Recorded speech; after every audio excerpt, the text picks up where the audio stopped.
Okay, I believe we are live. I think there may have supposed to have been some kind of introduction. I'm not sure if you guys are seeing that on your end or not. But welcome everybody. We're extremely excited to have y'all today and take it back to the basics. We're going to talk a little bit about the basics of self-directed IRAs.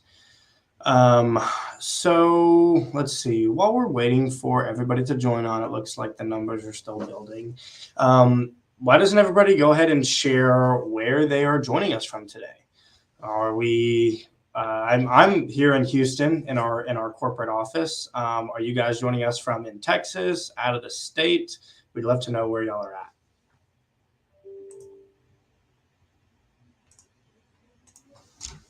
We'll just give it a minute or so here.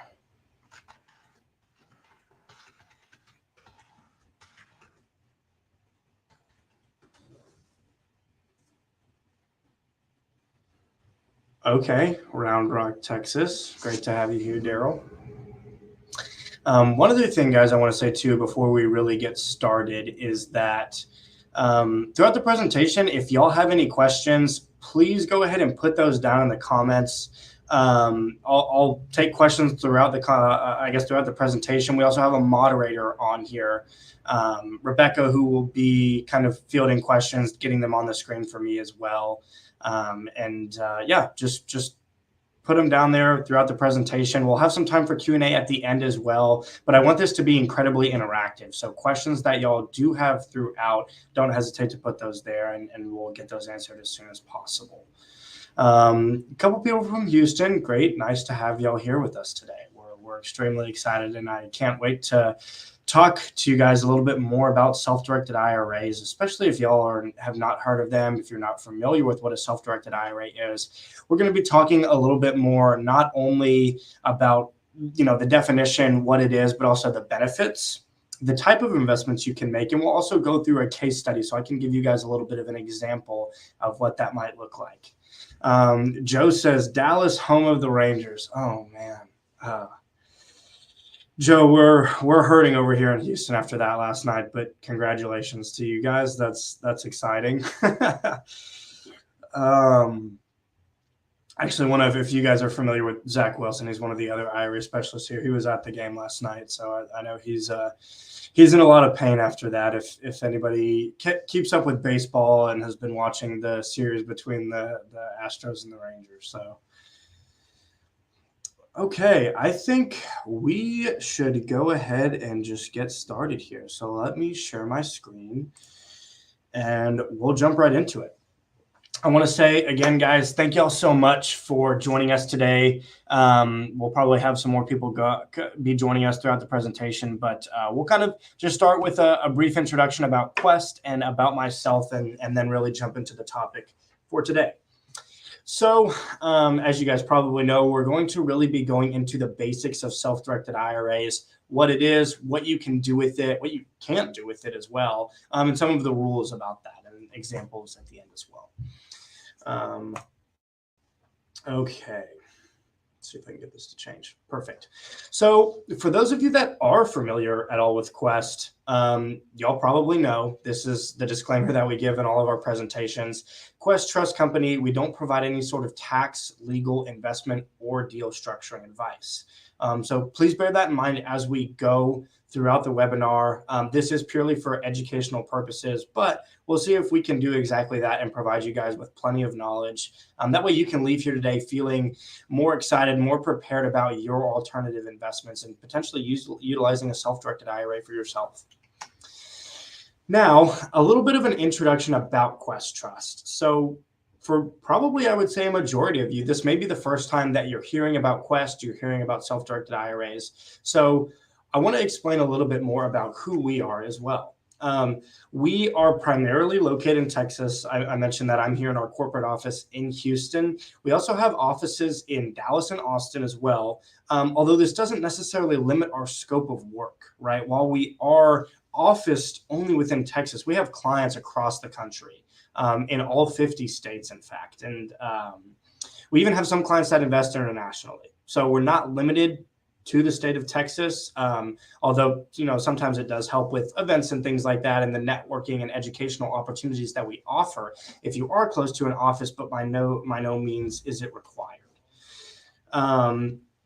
The second one here is a little bit of statistics about us. So we have, and this is probably closer to 24,000 plus active investors or active clients, and just shy of 3 billion assets under administration. 415 million, or probably between 400 and 450 million dollars of which is undirected cash. I say this for a couple different reasons. One is to explain and show that our clients are looking to do deals. If you guys are, or even if you're not near an office, right? We even host networking opportunities online for those of you that are, way across the country, whether you're in New York, Hawaii, Alaska, California, even on the East Coast, right? So those opportunities are available online, and we'll talk a little bit more about that at the end. The second reason I want to bring up the amount of cash that we have undirected is because I really would implore you guys to not just absorb this information today, but take that next step, right? Utilize this information for your own alternative investments. Find out a way to take advantage of Quest, take advantage of self-directed IRAs, even if it's not with us, right? I think it's so important that you guys really not only understand the information provided today, but internalize it and move forward with that, okay? So that's the other reason. The last one here is that we really do pride ourselves on our world famous customer service. If you guys were to end this webinar and call us right now, you would, I promise you, talk to a live representative. Unless some freak accident happens and our phones are completely down, you are going to not talk to an automated phone system. You're going to have a live rep there to chat with. Even if it's not myself or one of the other IRA specialists, it's a pretty quick transfer to get you over to one of us. So I think that's really important in describing the value of Quest as well. We have roughly 120 employees that everybody has to go through a pretty rigorous training course. We actually got about probably 10 to 12 taking their new hire reviews today. So it's about a month and a half long process of training in a classroom setting and on a one-on-one setting with the mentors here in our company. So it's a pretty rigorous course that you have to go through that ends with an exam and a panel review where you're fielding questions as if they were taken from clients. So our employees are highly trained. Not only that, but probably about a quarter of our staff also have what they call a CISP, or Certified IRA Services Professional designation, which is also a pretty intense exam to take. That's about a week-long training process. And the exam itself, I want to say, is 2 to 3 hours. It takes quite a bit of time. So that's a extremely prestigious designation as well. So it stands for Certified IRA Services Professional. So with that being said, that's a little bit about Quest. Now, more about me. So I was actually born and raised here in Houston, where I'm talking to you guys today. And actually, I started in the real estate industry at a very young age. Maybe not necessarily started, but was exposed to it at a very young point in my life. My parents were actually real estate investors and alternative investors. And they probably started that when I was about 12 or 13. They began a fix and flip or a rehab business when I was young. And so I got to, from them, learn quite a bit about real estate. I was exposed to it very young, got to see from their experiences how a lot of this worked and the success that you can have from real estate investing. So that really taught me a lot. And as I kind of grew up, I graduated from high school. I attended Texas A&M University, where I graduated with a degree in agricultural economics that had a focus in finance and real estate. So I really kind of set myself up for this trajectory from learning from my parents, learning in school all about this. And I actually also graduated from A&M with a minor in financial planning. So while I was in school, I interned with Quest, believe it or not, a couple times. The internship program that we have here is absolutely fantastic. I would certainly recommend it to anybody who's curious, interested. Maybe you have kids in college right now, and you want to get them this kind of experience. I would certainly recommend that they reach out to us because it really did set me up for success. But with that being said, I interned a couple different summers here with Quest, but I actually went into holistic financial planning before I really came back here to work full time. So for several years after I graduated from A&M, I was working with some small RIA companies or registered investment advisors. And that's what I did. That's what I did for several years until, Quest called me. They said, hey, we have this position open and we're interested and having you come back. So it all kind of came full circle for me. They were able to eventually rein me back in, but that's where I found myself here with you guys today. So I am one of the IRA specialists with our company. And that's a little bit about me. Now I want to go and let's talk about what is a self-directed IRA. But before we can do that, we have to break down the different types of entities that the IRS puts everybody and everything into, okay? So these are, you could probably guess, going to be taxable and non-taxable entities. On the left side here, the most common types of taxable entities that we have, the best example is going to be ourselves, right? When I make money, when Quest pays me, or you're making money from your W-2 job, you are going to be taxed on that income that you earn, okay? So the IRS considers you to be a taxable entity. By extension of yourself, typically anything that you set up or you establish is also going to be a taxable entity, whether that is an LLC, a corporation, or a trust, right? Any of those entities could be taxable. So now that we've kind of understand what is on the taxable side of things, now let's talk about what's on the non-taxable side of things. Most often, the best example of these would be like churches, nonprofits, charities, any of those, right? So aside from the most typical examples, you actually also have self-directed IRAs and really any other kind of retirement plan, whether it's a solo 401k or any other type of QRP or qualified retirement plan. So these are the types of non-taxable entities that we utilize in our investment industry or in the investment industry in general, right? But that are very familiar to us at Quest.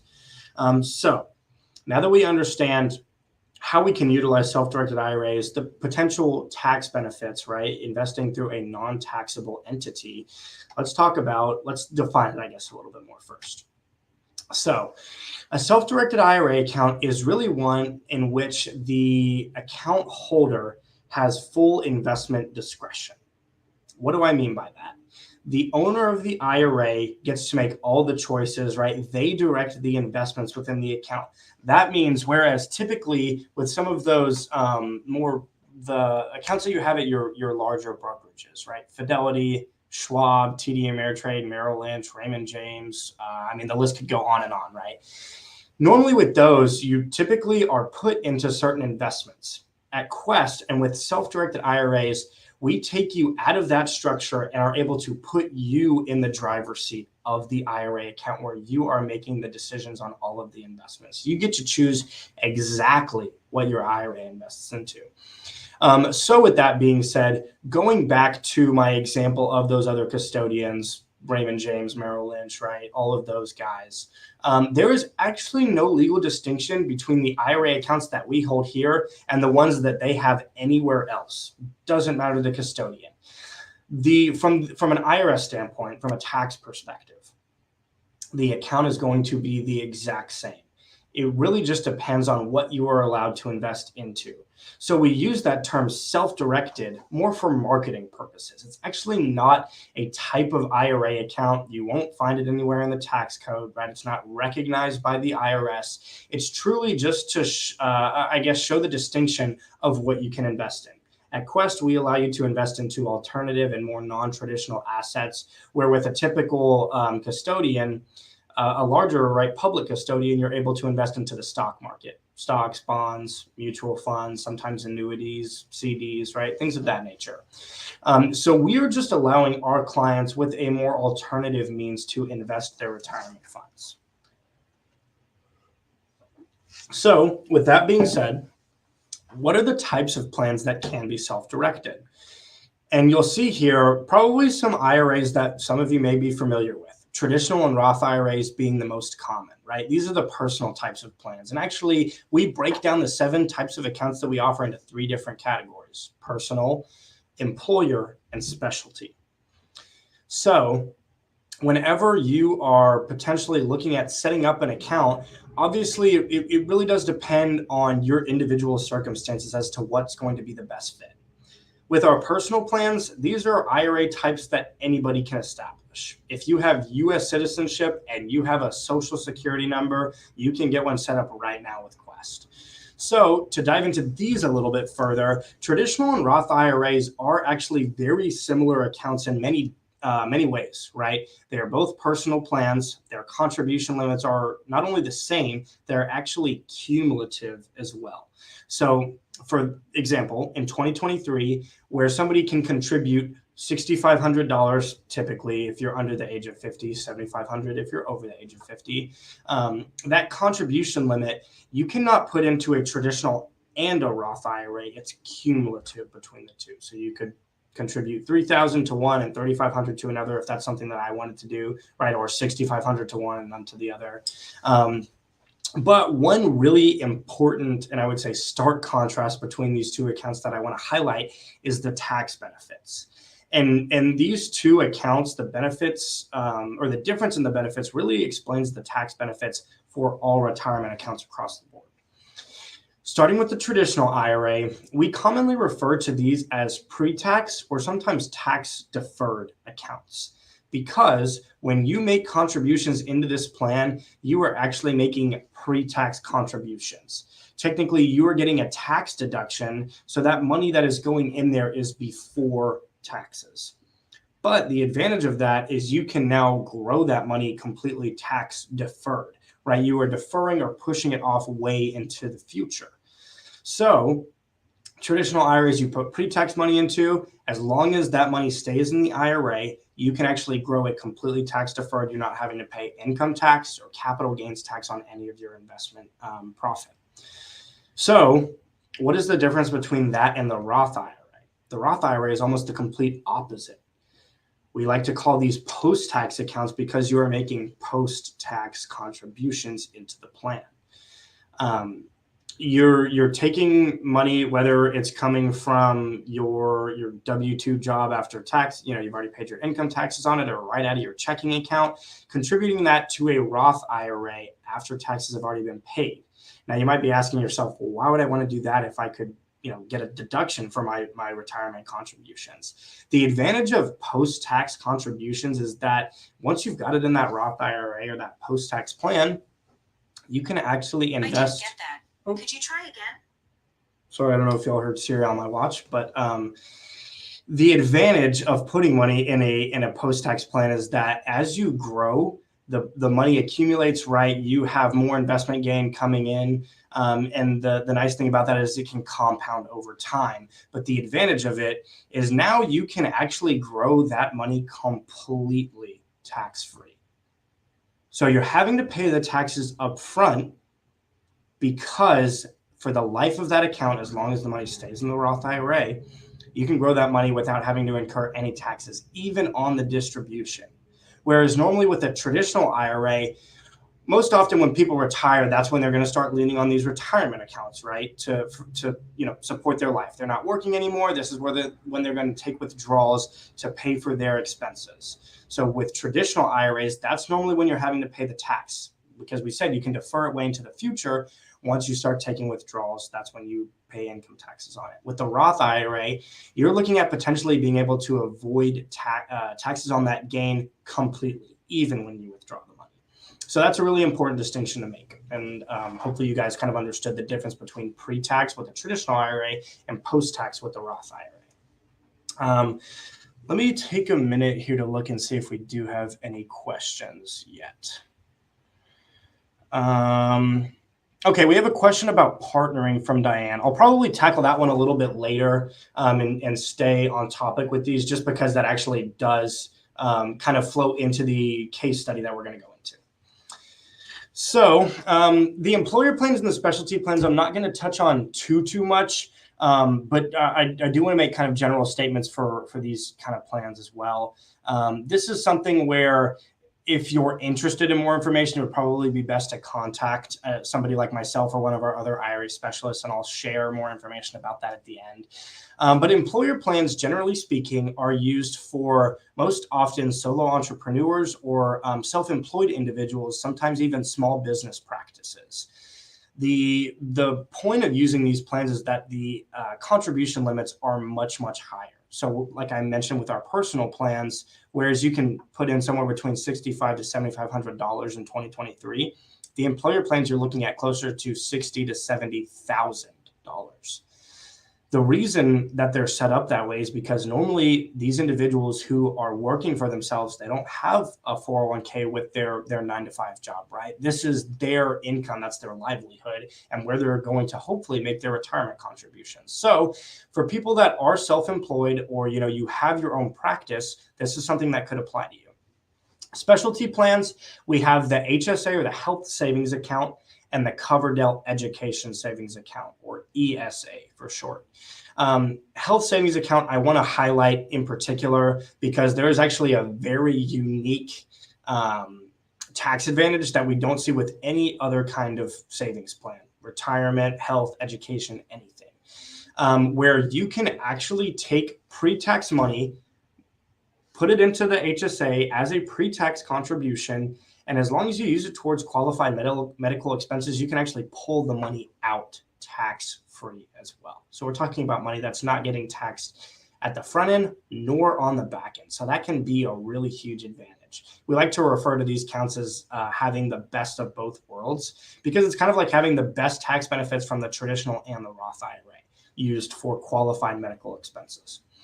The second one here is the Education Savings Account. These apply typically more to families with younger children, ones that they're looking to save for their education expenses, okay? So these are post-tax accounts where you're putting in post-tax contributions, but it's very similar to the Roth IRA where you can have tax-free gains in that account so long as you pull it out towards qualified education expenses. So with that being said, one thing I do want to highlight specifically on the employer plans is the solo 401k. And let me see, I may have to pull that up here in a second. There is something, let me go back to this one. There is a brand new platform that we have actually just recently launched as of this month. The very 1st of October, we have brought to the industry a revolutionary type of software for solo 401k users. If you guys are self-employed and you're interested in something like this, I certainly encourage you guys to set up some time to speak with us. And just to give a brief explanation, solo 401ks in the past with almost any provider have been left up to the employer or essentially yourself, right, to manage and administer that solo 401k. Normally with IRAs, if you guys are familiar with a custodian, right, you have an IRA account anywhere, that custodian is going to help you with all of the bookkeeping, record keeping, investments, transaction management, all of that sort of stuff, right? They're going to help you hold the funds of the plan as well.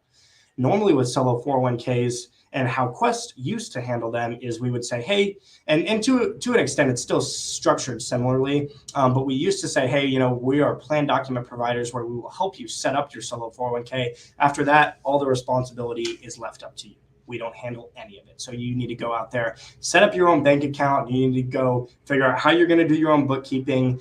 So this structuring, platform helps with so much of that. And I would, if you guys, this does pertain to you, certainly set up some time to speak with us and we can dive more into the details of that. So with all of that being said, now let's talk about the benefits of utilizing one of these self-directed accounts. The first one is going to be the diversification. The way that I like to describe this is that whenever you are setting up your financial plan, right, you're trying to determine, how much value and growth stock should I have?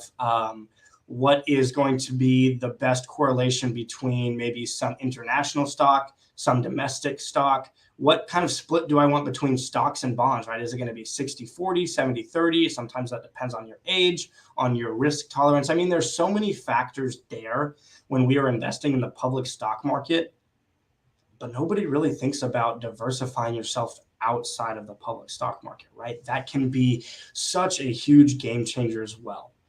So normally I tell people, until you actually take some of that money out of the stock market and put it in some non-traditional investments, into real estate, notes, right? We'll talk about some of those examples here in a second.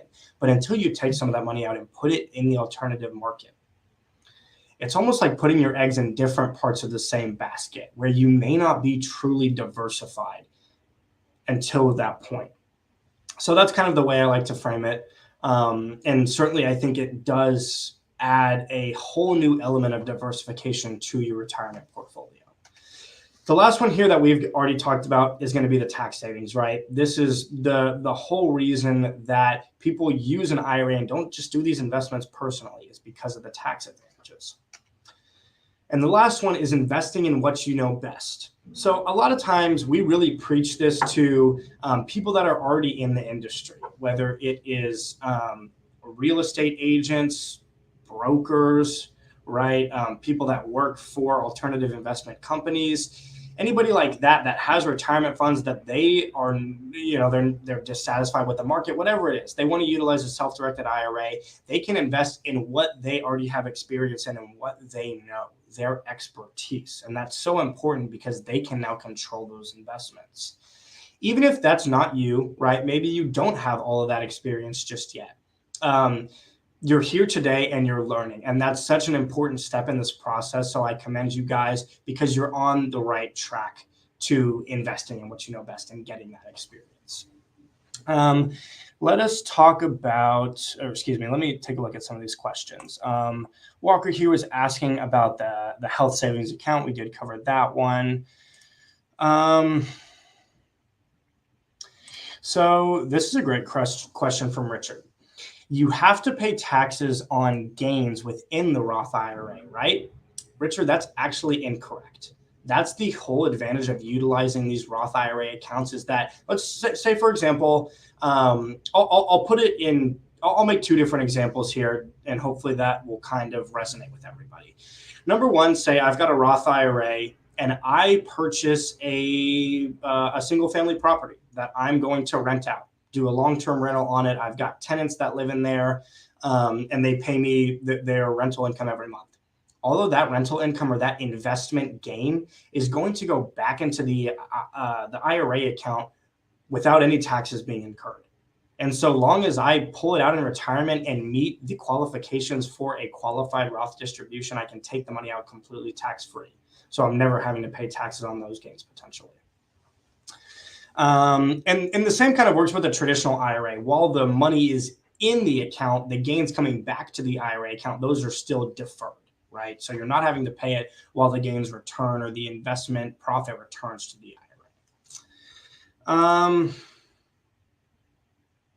Let's see here. Another question. I want to know if a SEP can be created in an SDIRA until I'm 59 and a half. I'm not sure I quite understand your question.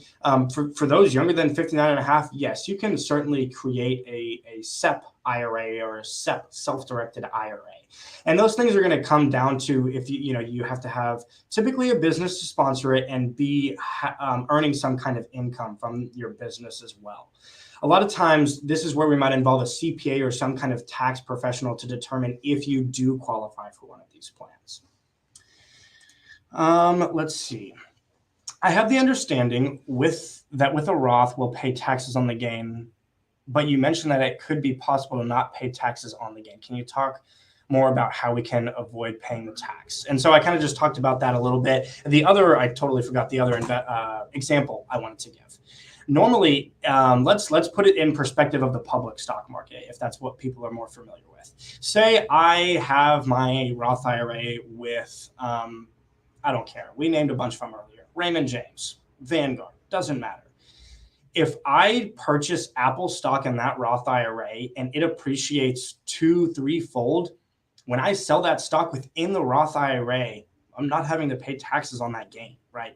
Because it is a tax-free account or a non-taxable entity by nature. You do not have to pay taxes on that gain.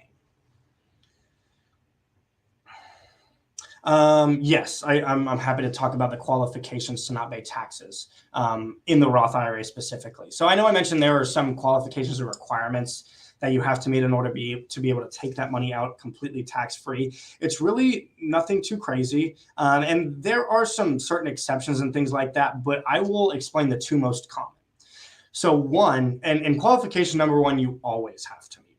You have to have a Roth IRA opened and funded for 5 years. So it's not enough to open the Roth IRA. What starts that 5-year time tick or that clock is funding it. Whether you're going to put a penny, a dollar, $10,000 or $20,000 in it, right, or whatever the contribution limits are, those, or I guess that clock starts as soon as you fund the account. So it doesn't even have to be with Quest. If you've got a Roth IRA with another custodian that you've had, you've been making investments in that for 10 or 20 years now, you've already really met that requirement with all Roth IRAs anyway. So have to have a Roth IRA open and funded for 5 years. The second one, which there's a few different options on, the most common is that you've met age 59 and a half. Roth IRA open and funded for 5 years, and you've met age 59 and a half. I can now pull out all money of my Roth IRA completely tax and penalty free. Hopefully that answers all those questions. There may have been some confusion there. Okay, let's see. Another question that's going to kind of, Steve, I will get to your question as well as, what was the other one? Diane. I'll get to both y'all's questions. That will kind of flow more into the example and the case study we're going to go through. So let's continue on with the presentation. Here is the solo 401k information. I guess I just put it on the wrong slide.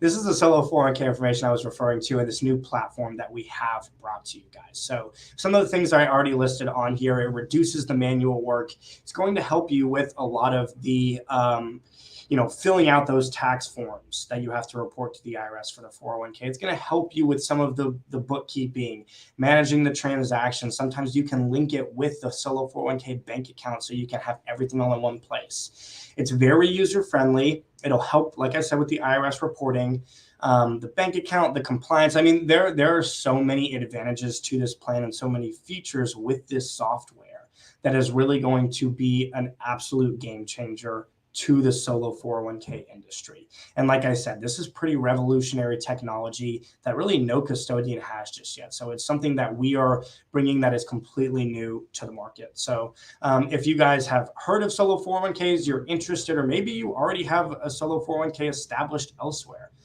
talk to us, figure out how you might best utilize one of these plans. And we're happy to kind of go through and discuss more specifics on what the features are.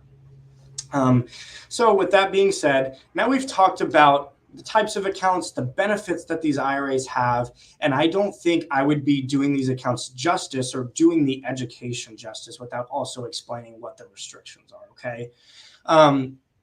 These are really not very stringent as well, but it's incredibly important before you guys start utilizing, self-directed retirement accounts that you understand what these restrictions are. So there's really 3 categories that we break it down to: people restrictions, transaction restrictions, and the investment restrictions. So starting with the people, who cannot benefit from an IRA? We term these as disqualified persons. They're basically not allowed to enter into any transaction with your self-directed IRA account. And I'll give some examples of what that might look like as well. These people include you, your spouse, your lineal ascendants, right, above, lineal descendants below, so parents and grandparents, kids, grandkids. It also includes spouses of your lineal descendants, so son or daughter-in-law typically. And any entity or potentially a company in which those people own, operate, manage, or are highly compensated by. So to make that sound better in English, right, we don't need to use the fancy IRS language. It's basically includes you, your spouse, anybody up and down the family tree and the companies that they are highly associated with. That's kind of the best way to explain it in layman's terms. So now what can these people not do? These are where the transaction restrictions come into play. So what we consider to be a prohibited transaction is whenever these disqualified people get involved with the IRA where they are going to buy, sell, trade, loan, or extend a service to the IRA, or even vice versa, right? The IRA cannot do these transactions with the individual. So for example, I am not able to use my IRA to buy a property for myself, right? A house that I have my own personal name on the deed of, my IRA cannot buy that. Down the same line of thinking, I cannot take a loan from my self-directed IRA personally, right? That is considered prohibited.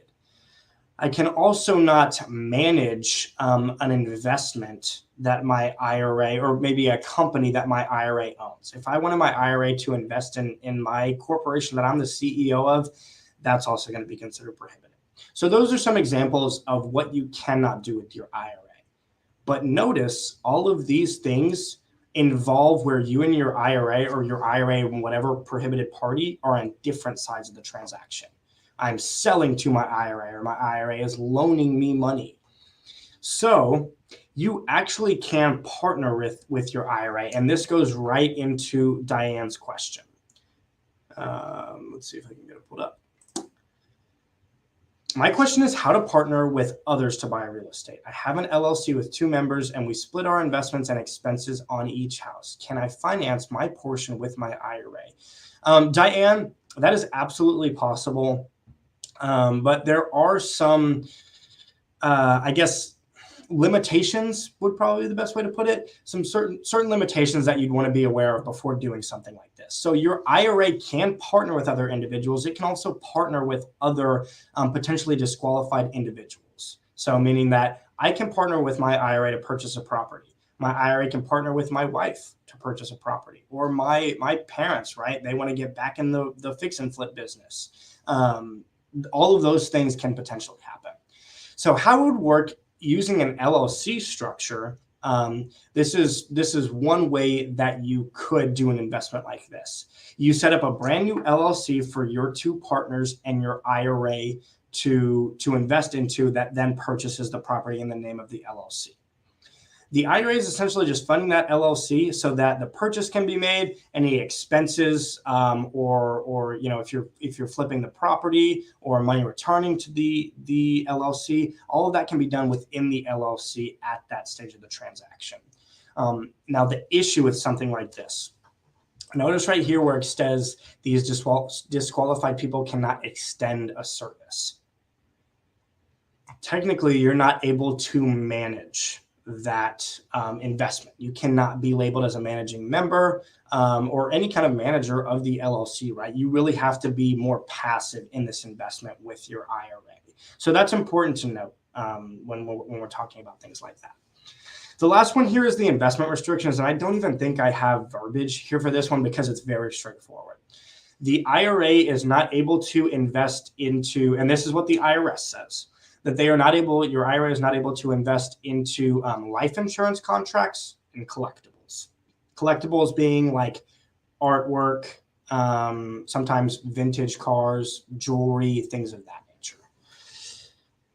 Let's see if we are missing any questions here. Structuring a deal. Oh, yes, something I should have said probably up front. I am certainly happy to share slides with anybody. If you want to email us right now, you can send an email either to myself, I'll give you my contact information at the end of the webinar, or IRA Specialists at questtrust.com. Let me, Rebecca, if you will type that in the chat, either my email or both, and that way they can send an email requesting the slides. You guys can do that at any point. I'm happy to share these as well. Okay, Carmen asked, what about non-adopted stepchildren? That's really one of those more gray areas. And Carmen, if you were here with us at the beginning, I mentioned that Quest cannot provide that legal advice necessarily. That's something that you may want to talk to an attorney about. From my perspective, there's certainly some risk with doing that because the IRA could step in and argue that that is prohibited because they are maybe potentially a lineal descendant or a lineal descendant of your spouse. So maybe it's not directly prohibited, but certainly there could be ways to argue that one way or the other. Maybe talk to legal counsel on that one specifically.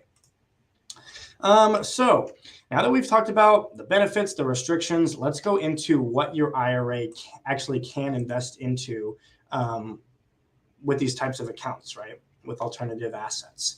So this is by no means a very extensive list, but I think kind of highlights some of the more common investment opportunities that we see a lot of our clients utilize.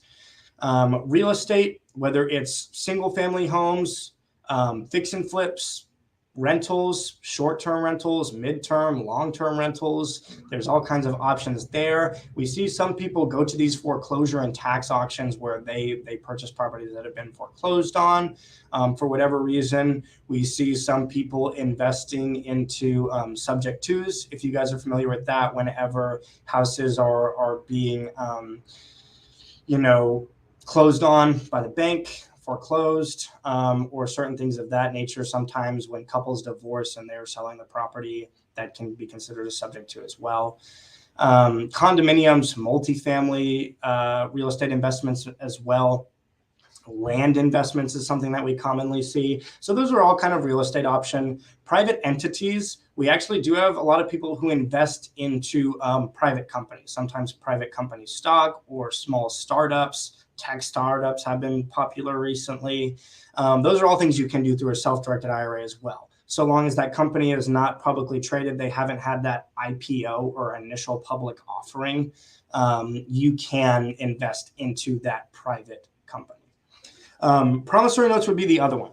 Secured, unsecured notes, mortgages, right? We've seen people loan out to home buyers, not necessarily just people in their real estate network needing the money for a project, but maybe even somebody who is looking to buy their primary residence. You can set up a mortgage through your IRA and essentially use that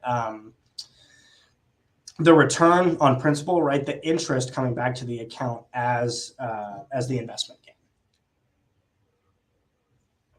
So those are just a few of the options that you can do through a self-directed IRA. Like I said, there really are a ton of options, and we've seen some savvy investors get incredibly creative with their IRA accounts, partnering and structuring and all different sorts of ways that you can do things.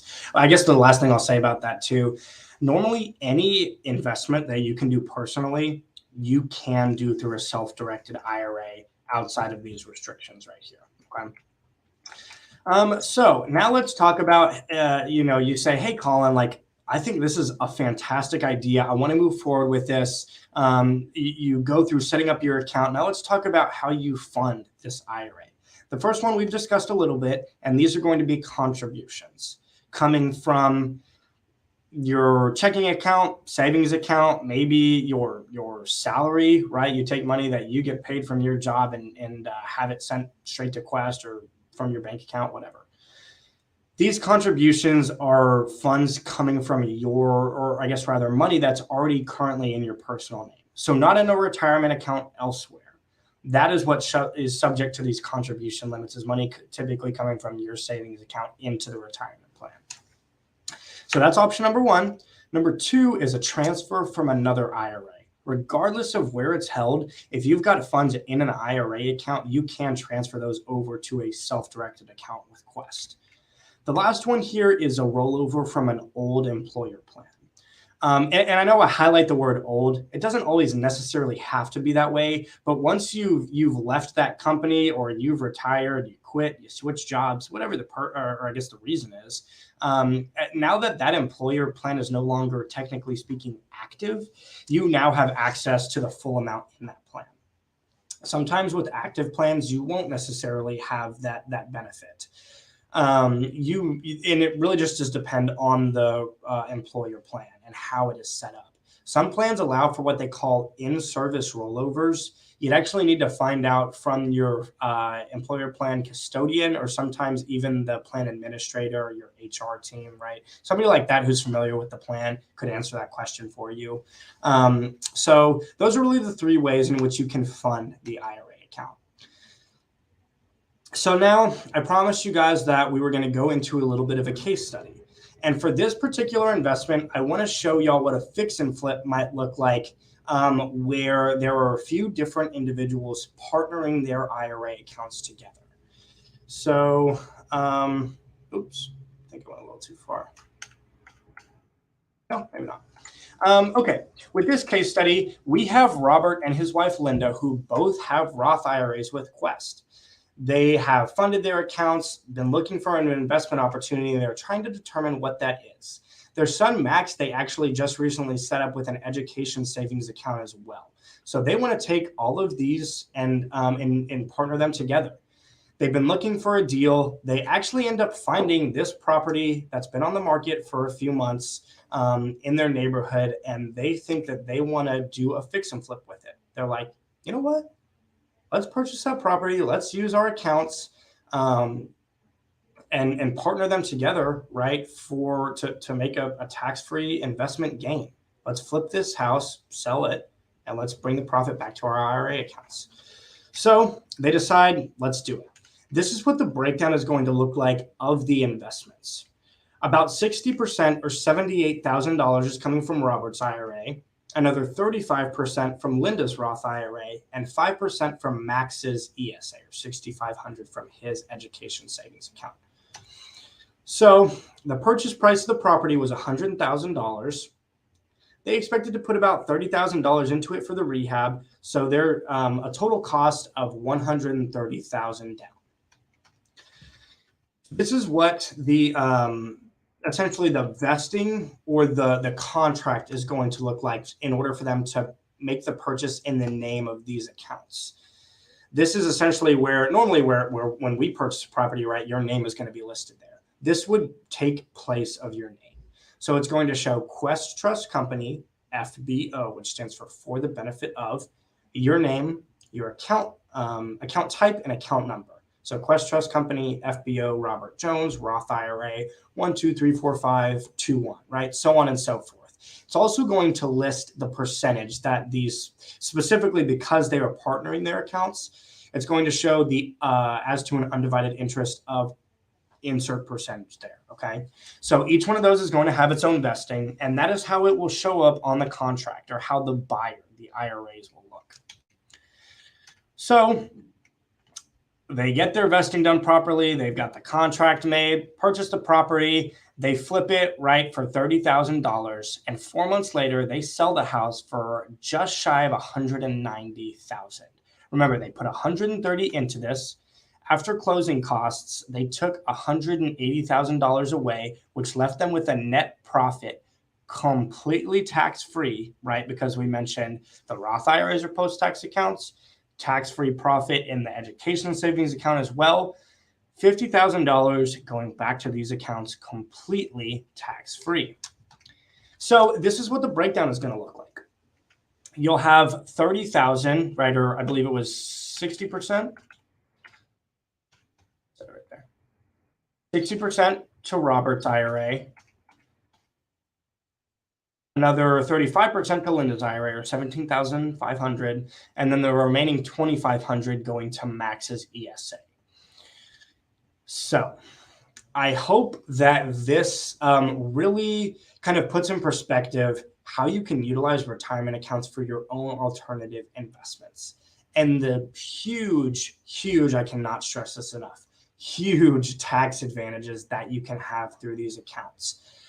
I would implore you guys to find out how this might be able to benefit you, or how you and Quest can work together, right? Even if it's not an IRA account, if you come out to more of our education events, you find ways to provide more knowledge for yourself or build your network, that is so big. So we'll go into Q&A here in just a minute. I want to share my contact information with you guys. Rebecca also went ahead and put it there in the chat, both the IRA specialist email and my personal email. You guys can feel free to contact me directly. And then these are links to our Facebook, our LinkedIn, as well as our website. So with that being said, the last thing I do want to share with you guys is actually a little bit more information about some of these events, some of our educational opportunities that we have coming up. If y'all are interested in setting up a completely free consultation with somebody like myself or one of our other specialists here, go ahead and scan that QR code. It'll take you directly to a link where you can select a time that is most convenient for you, where one of us will reach out to you. If you're more interested in meeting with me, you can email me and I'll send you this link directly for you to schedule a time. But if you're like, hey, I really don't like the way that guy's voice sounds, or, you just don't think I'm very good looking, whatever it is, you can schedule with one of the other IRA specialists. No hard feelings. But with that being said, here are a couple of the events we do have coming up in the next, I would say, probably month or so. This one is what we call QuestCon Live. For the first time in Quest history, guys, I'm so excited about this. For the first time in our history, we are having a day-long event, 9 a.m. to 4 p.m., that is being put on completely by women in the industry, women in alternative investing. So even down to the IRA specialists moderating the panels and the education and things like that, I'm not even going to be involved, right? Because it's going to be my female colleagues, completely hosted, run, presentations done by women, right? This has been, I would say, a male-dominated industry for a very long time, right, in real estate. And I think that being able to provide these education and bring on women who do have so much experience and knowledge and power in this industry is really, really huge. So it's certainly not limited to women attendees by any means. Guys, y'all are also invited out as well. But I certainly highly encourage y'all to register for this. The registration cost is completely free. We're not charging anything. It is totally online. So y'all can even register for this account. Have it on your computer during your workday because it is on a Friday, but I certainly recommend you don't let this opportunity pass you. November 17th, so it's coming up here in a few weeks. And like I said, just look out for that. Go ahead and scan that QR code or go to the events page on our website. I think Rebecca may be putting a link in here as well. Yep, just did it. This is our events page right here. She put it down in the comments for y'all to look at. The last one here is our rental continuum. So this is an event that we are having. Well, really, it's a social, what we call a Quest social or happy hour. We host one of these a quarter. This one is happening to go over rental properties and rental investments. So we're having panels on short-term, mid-term, and long-term rentals. And it's going to be, depending on where you live, one of these few nights. So Houston is on November 7th. It's also online if you're wanting to attend the Houston event. Austin is only in person on the 9th. And then Dallas, we're also streaming online on November 14th. There's going to be about a 15-minute presentation, and then from each individual going over those three types of rentals. We'll have a panel afterwards. There's going to be all kinds of networking, food and drinks available for you guys. I certainly recommend you check these out, especially if you do live close to an office. Like I said, Houston, Austin, Dallas. If y'all are in a 50-mile radius of one of these offices, you have to make it out to these because the education and the networking experience that you're going to get from these is really the best in the industry. So with that being said, that is about all the information I have for you guys today. And let's go into a little bit of Q&A. So I'm going to have to go back up to Steve's question here. Structuring a deal. If I use someone's self-directed IRA funds for a real estate fix and flip, for a rental, are there duration limits and what about distributions? So if you decide that you want to be the borrower of someone's self-directed IRA funds, there's really not, any time requirements or a time period in which the funds need to be paid back. at least not set by us, right? That is completely up to you and the lender, or the self-directed IRA account holder. We have no say in how you guys structure that deal, what the interest rate is, the number of payback periods, all of that kind of stuff is completely up to you guys, right? We're here just to help facilitate the investments. So like I said, the IRA holder has complete control. So that's just something you have to determine with them. And hopefully that answers your question. Let me know, Steve, if you need more clarification on that. Let's see, what else do we have here? Okay, from Ronnie. So I can partner with my IRA on an LLC with another partner. Can I personally make money from the investment, or does that have to go directly to the IRA? That's a wonderful question. If you and your IRA partner together, say 50-50, just for example's sake, y'all both put in $50,000 into a $100,000 purchase. 50% of the profit is going to go back to you, and 50% of the profit is going to go back to your IRA. So however the investment was initially structured, those investment percentages, it has to go back to the exact same percentage, or to the same vesting. Another question from Ronnie. Also, I have both a Roth and a traditional IRA at Quest. What is the process for transferring my traditional IRA into my Roth IRA?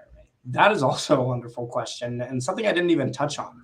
I think everybody could probably benefit from hearing a little bit more about this. So the process known as a Roth conversion is taking money from your traditional IRA and moving it to your Roth IRA. By doing this, you are enabling yourself to now have tax-free growth within the Roth IRA on that money that was initially in your pre-tax account. The thing about it is that basically you are having to pay the income taxes on whatever amount you convert. It's going to basically be treated as earned income, right? Like your normal W-2 job was. So whatever income tax bracket you're in, that's how the money is going to be taxed. But if you can afford to make the conversion and you're interested in having some tax-free growth in the Roth IRA, it can be incredibly advantageous. Obviously, sometimes this depends on your age, your income situation, things of that nature. This is where we really try to bring in those CPAs, your accountants, your tax professionals to determine when and how much is the right time and right amount for a Roth conversion. A great question, Ronnie. Two great questions. Can someone get the cash out from the gains? Oh, that must have been what you were talking about, maybe with distribution, Steve. Yes, you can always cash out your gains, right? You'll just want to check, with your tax professional to make sure that it's not going to be taxed. Normally in a Roth IRA, as long as you've met those qualifications, like I said, you can completely avoid tax and penalty. But each account is a little bit different. Sometimes they have their own qualifications, so it's hard to make a very blanket statement on if it won't be taxed. Now, you can always take out the gains from the cash from gains at any point, right? If there's cash in your account, you can take it out. That's not to say that it may not be taxed, it may not be penalized. So those things can apply, but you always have access to the money, absolutely. And when I say penalty, I don't think I've clarified that. With an early withdrawal, there is a 10% penalty for most accounts if you're taking the money out before 59.5. So just want to clarify that too. Okay, JJ has another questions here. Maybe a couple other questions. What are the requirements for the rent? The tenants send the money to my IRA and Quest, or to my personal account and then I send the money to Quest. You want to make sure that the investment gains, rental income, distributions from a private company, whatever it is, right? All of that is going back to your IRA account directly. And we have basically bank accounts established for each of our account holders here in order for those monies to return to the IRA. JJ, excuse me. Let me throw this back up here. So this is my contact information. That QR code leads you directly to my calendar to set up a meeting with me. And for any of y'all, if y'all are interested in speaking a little bit more, I would recommend y'all utilize this information right here. You can call me, you can email me, you can set up a time for us to speak, whatever works best for you.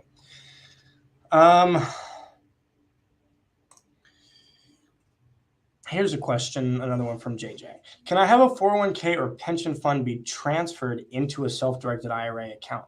Absolutely, you can. And let's see, that's what I was mentioning. I want to go back on here for a second. So those rollovers that I had talked about when we were discussing funding your account, rollover from an old employer plan or even an active employer plan sometimes, whether that is a 401k, a pension, a 403b, TSP, TRS, 457, right? There's all different kinds of plans out there. And you can certainly utilize any other type of qualified retirement plan money and roll that over into an employer plan.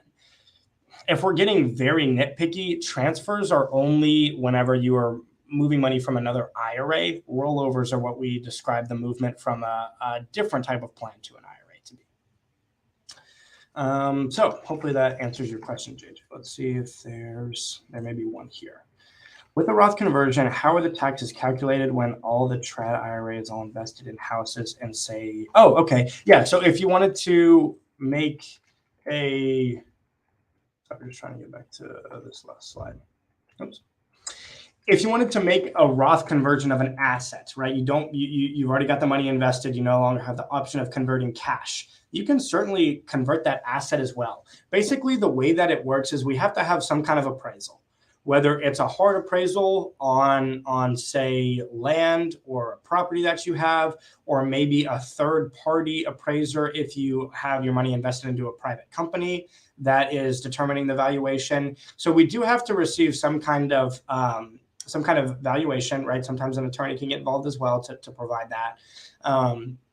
That's essentially how that asset value is being calculated and being taxed whenever the conversion does take place. So I think we are running out of time here, guys. I know it looks like there may be a couple more questions coming in. Please email us your questions to either one of these emails that Rebecca sent, whether it's to me or to the IRA specialist group in general, which I am. Those emails will also come to me as well. These right here. Please send us your questions. I wish we had some more time today to do a little bit more Q&A, but I really do hope that this provided you a different perspective of how you can invest your retirement money, or maybe how you can utilize your knowledge to make alternative investments. So with that being said, I really, really do appreciate y'all coming out. Check out more of our events. Look at our education. The recording of this is actually going to be posted on our YouTube channel probably within the next 5 to 10 minutes. So you can look at all of our other recordings, look at our events, look at our education platform. I really want you guys to utilize Quest in any means necessary. Whatever way we can help you, whatever questions we can answer, please, please let us know. Thank you guys so much. I hope everybody enjoys the rest of their week, and we'll see you soon.